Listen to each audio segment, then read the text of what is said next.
네, 안녕하세요. 이플람 장재영입니다. 그, 오늘 지금 학부모 입시교실이라는 저희가 주제로 오랫동안 그 이투스 내에 있는 분당 청소학원뿐 아니라 다른 학원에서도 학부모 입시교실이라는 프로그램을 계속 운영했었어요.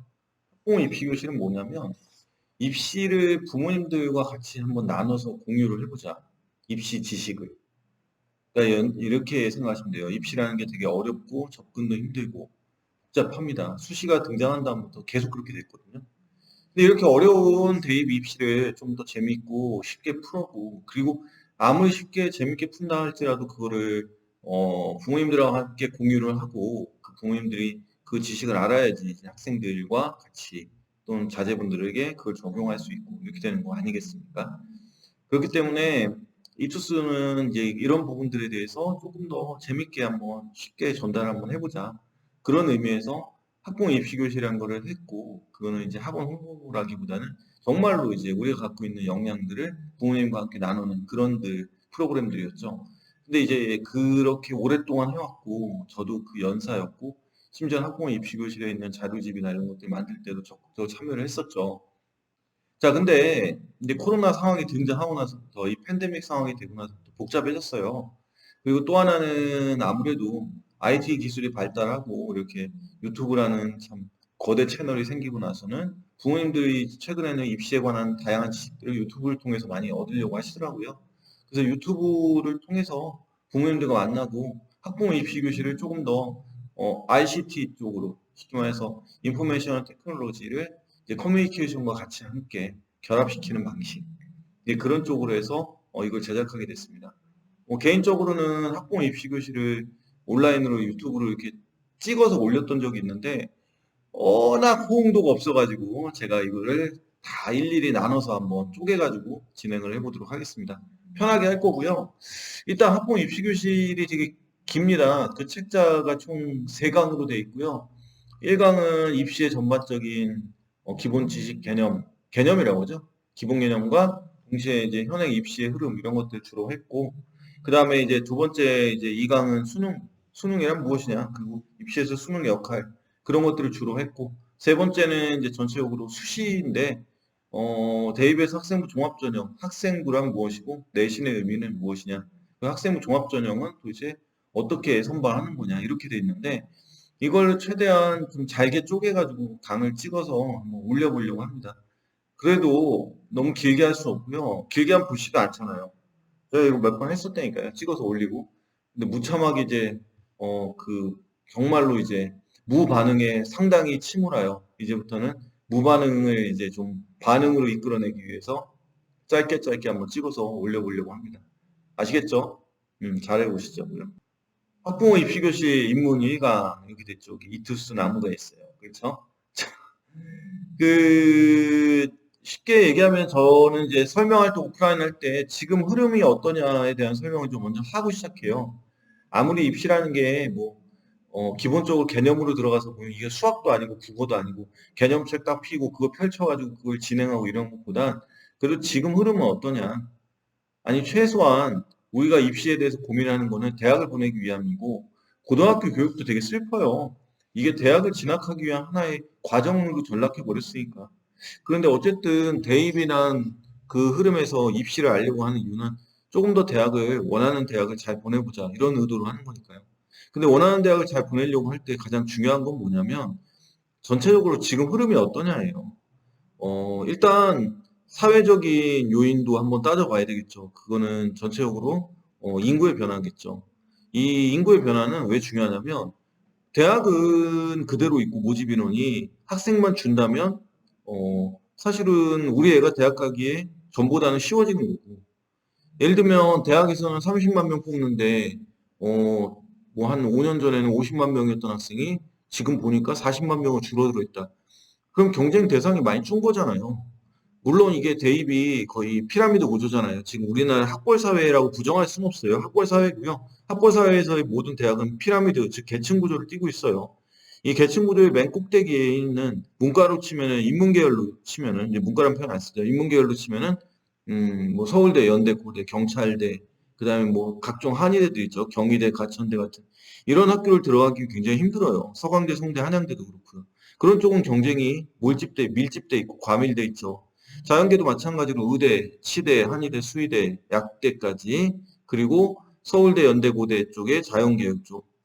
반대로 약대 자연계는 또 나눠져 있죠. 그러니까 수학이나 물리 좋아하는 학생들, 그죠? 수학이나 물리 좋아하고 뭔가 기술 쪽, 공학 쪽으로 접근하려는 학생들은 뭐 컴공, 전자전기, 기계 이런 쪽, 그쪽 전공하려는 학생들이 있죠. 그러니까 흐름 자체가 문과적 성향도 있는 학생들은 아무래도 의치한 약대, 수의대 이쪽으로 많이 가 있고, 그 다음에 아예 이제 철저하게 수학이나 물리처럼 과학이다 또는 객관화된 그런 학문을 좋아하고 정확하게 답이 떨어지거나 그런 답을 찾으려는 노력, 그리고 뭔가를 응용해서 만들어내려는 노력을 많이 하는 학생들은 이제 공대 쪽에서 전자전기, 컴퓨터, 소프트웨어, 자, 그 다음에 이제 기계 쪽, 그런 쪽이죠.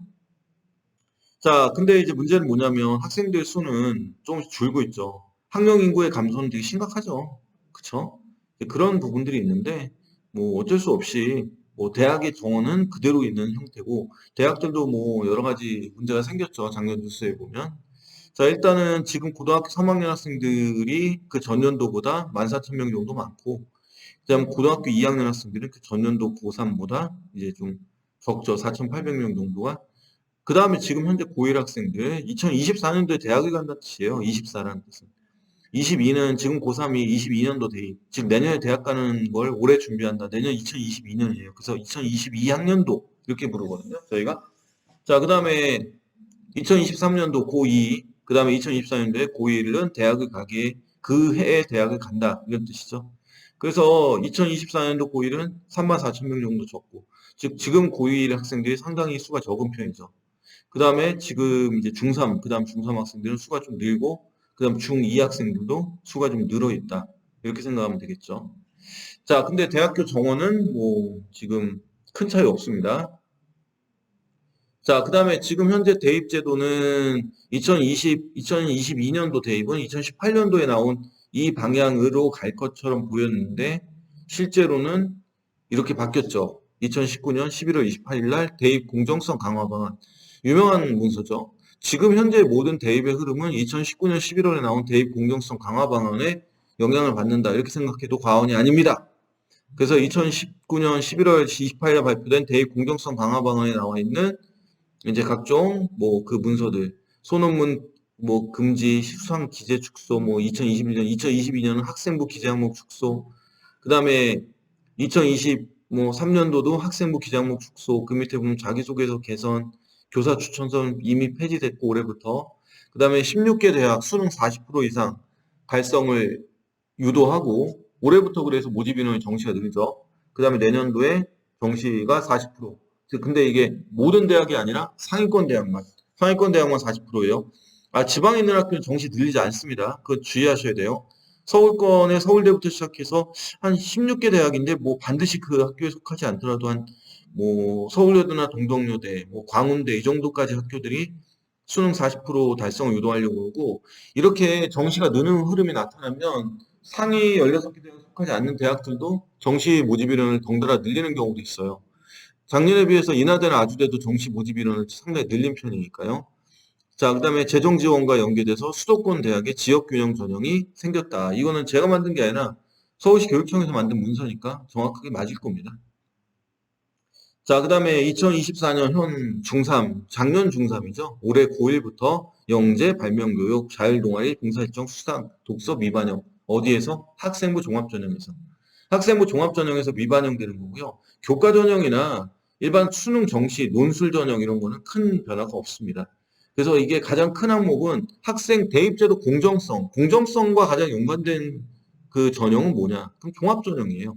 종합전형에 대해서 집중적으로 이제 개선을 유도한 거죠. 그래서 공정성 강화 방안, 이름 강화예요, 강화. 그렇게 된 거죠. 그래서 이 문서대로라면 비교과 축소되고 교원의 책무성 강화되고 자기소개서 추천서, 추천서는 교사 추천서 얘기하는 거고 이건 이미 폐지가 됐고요.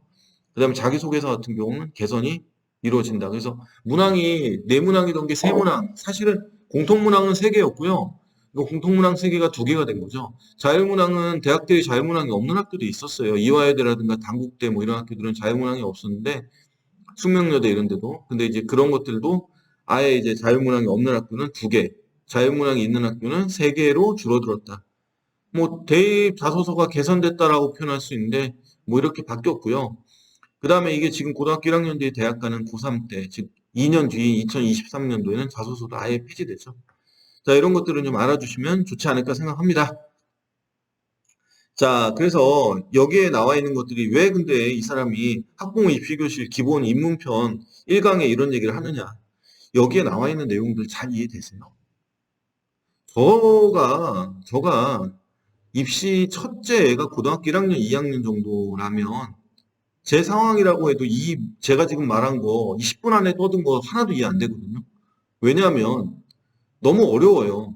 그래서 제가 이거 입시교실 인트로 편에서 그 얘기 했었잖아요.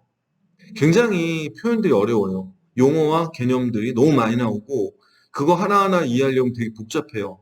그래서 이걸 너무 압축해도 안 되고 너무 자세하게 풀면 길고 그래서 이걸 최대한 중립을 지켜서 잘 짜는 게 굉장히 중요하겠죠. 자, 그래서 잠시 이제 한 템포 쉴 텐데 그러면 학부모 입시교실에서 도대체 뭘 해야 되는 거냐? 그럼 이런 거예요. 앞에 나왔던 그 수많은 얘기들 중에 등장하는 용어나 개념들을 먼저 중요한 거 몇 가지 설명을 할 거예요. 그리고 수능에 대한 얘기를 좀 할 거예요. 먼저. 왜냐면 학생부 종합전형이나 학생부 전형에 대한 얘기는 한참 뒤에 해야 돼요. 이게 굉장히 길거든요, 이거는. 그리고 복잡하고. 그래서 일단은 기본적으로는 입시에 대한 용어들, 개념들을 좀 더 설명을 할 거고요. 그 다음에 입시 용어가 좀 지나간 다음에 끝나면 바로 이제 수능에 대한 얘기를 좀 할 거예요. 올해부터 수능이 급변하면서 말도 많고 탈도 많죠. 그래서 제가 유튜브에 계속적으로 올해 수능에 대한 얘기를 찍을 거예요. 틈만 나는데. 그렇게 짤막짤막하게 찍어 놓는 거 같이 보시면 되는데 이게 기본 입문편은 3학년 부모님들이 거의 보시지 않을 거예요. 1학년, 2학년 부모님이나 중학교 부모님들이 보시거든요. 아, 그렇구나. 중학교 부모님들이 보시기에 또는 고2 부모님들이 보셔야 될 때 꼭 알아야 되는 내용을 쉽게 전달하는 그런 방식으로 진행하지 않을까 생각합니다. 내용이 도움이 되셨다면 구독과 좋아요, 알람 설정까지 다음에 만나요.